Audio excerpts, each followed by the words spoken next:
It's a trap.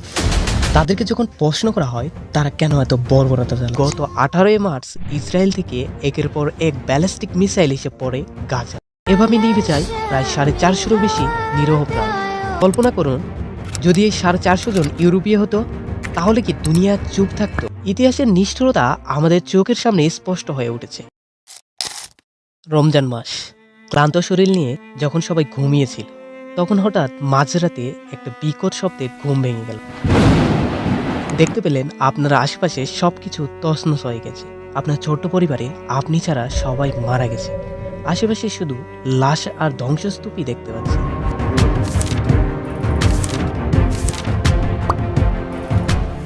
যুদ্ধবিরতির মধ্যে গত 18 মার্চ ইসরায়েল থেকে একের পর এক ব্যালিস্টিক মিসাইল এসে পড়ে গাজায়। ফিলিস্তিনের গাজা উপত্যকায় প্রায় বেশিরভাগ অঞ্চল জুড়ে এই হামলা চালানো হয়। ইসরায়েলের এই অতর্কিত হামলায় প্রায় 450-এরও বেশি নিরহ ফিলিস্তিনি শহীদ হন। আহত হয়েছে প্রায় শতাধিক। মা বাবা, স্ত্রী, এমনকি আদরের ছোট্ট সন্তানটাও মিসাইলের আঘাতে শেষ নিঃশ্বাস ত্যাগ করেছে।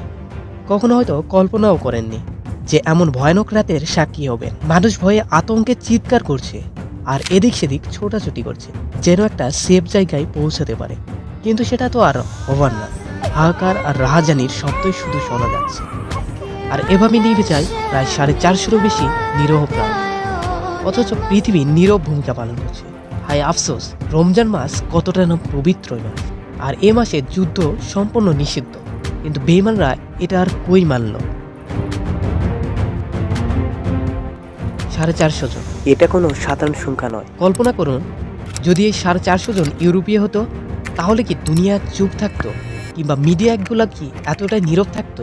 কিন্তু না, তারা ফিলিস্তিনি, তারা মুসলিম, তাই যেন তাদের মৃত্যুর কোনো গুরুত্বই পায় না। যেন মুসলমানদের রক্তের কোনো দামই নেই। যে একদিন গাছ পাথরও বলে উঠবে যে আমার পিছনে একজন ইহুদি লুকিয়ে আছে, এসো তাকে হত্যা করো, তখন এর অর্থ বুঝিনি। কিন্তু আজ ঠিকই বুঝতে পারছি এই কথা কেন বলা হয়েছিল। ইতিহাসের নিষ্ঠুরতা আমাদের চোখের সামনে স্পষ্ট হয়ে উঠেছে, আর ইহুদিদের বর্বরতা দিনের পর দিন বেড়েই চলে। It's a trap. তাদেরকে যখন প্রশ্ন করা হয় তারা কেন এত বর্বরতা চালাচ্ছে, জবাবে তারা বলে, আমরা তো শান্তিকামী, যুদ্ধ চাই না। একের পর এক যুদ্ধবিরতির বানোয়াট গল্প আর সাজানো নাটক, দিন শেষে চুক্তিভঙ্গ করে আবার তলে তলে চালাচ্ছে তারা গুপ্ত অভিযান। বিশ্ব দরবারে নিজেরাই হয়েছে ভিকটিম, আর শব্দ চাপিয়ে দেয় হামাসের উপর। হামাস নিধন অভিযানের নাম দিয়ে যুগের পর যুগ ধরে চালাচ্ছে নিপীড়ন আর গণহত্যা। আর এই অত্যাচার, নিপীড়ন আর গণহত্যার শিকার হচ্ছে প্রতিনিয়ত নিরহ ফিলিস্তিনি শিশু ও মহিলারাই বেশি। এক প্রকার তারা যেন নিজ জন্মস্থানে শরণার্থী। বলতে পারেন, বিশ্বের অন্যান্য মুসলিম দেশ কেন এত চুপ? দিনের পর দিন ধরে চলা এই অত্যাচার, নিপীড়নের জবাব কি তারা দিচ্ছে না? পাশেই তো আছে সিরিয়া, লেবানন, মিশর, ইরান সহ শক্তিধর দেশগুলো। তারা কি এই অবস্থা দেখতে পাচ্ছে না? তারা কি কোনোই পদক্ষেপ নিচ্ছে না? ওই তো বললাম, এটা একটা ট্র্যাপ। বিশ্ব দরবারে তারাই বারবার হয়েছে ভিকটিম। কিছু হলেই শব্দ চাপিয়ে দেয় হামাসের উপর। তারা যেন দোহাত তুলসী পাতা। স্থল অভিযানের নামে চালাচ্ছে অত্যাচার আর হত্যাযজ্ঞ। চলছে ফিলিস্তিন শূন্য অভিযান। তবু তারা এই প্রোপাগান্ডা চালিয়ে যাচ্ছে কিছু অযোগ্য দেশ ও রাষ্ট্রনেতার কারণে। বারবার তাদের কাজের জন্য বিশ্বের কাছে লাঞ্ছিত, অবমানিত হচ্ছে। কিন্তু তবু কি তারা থামছে?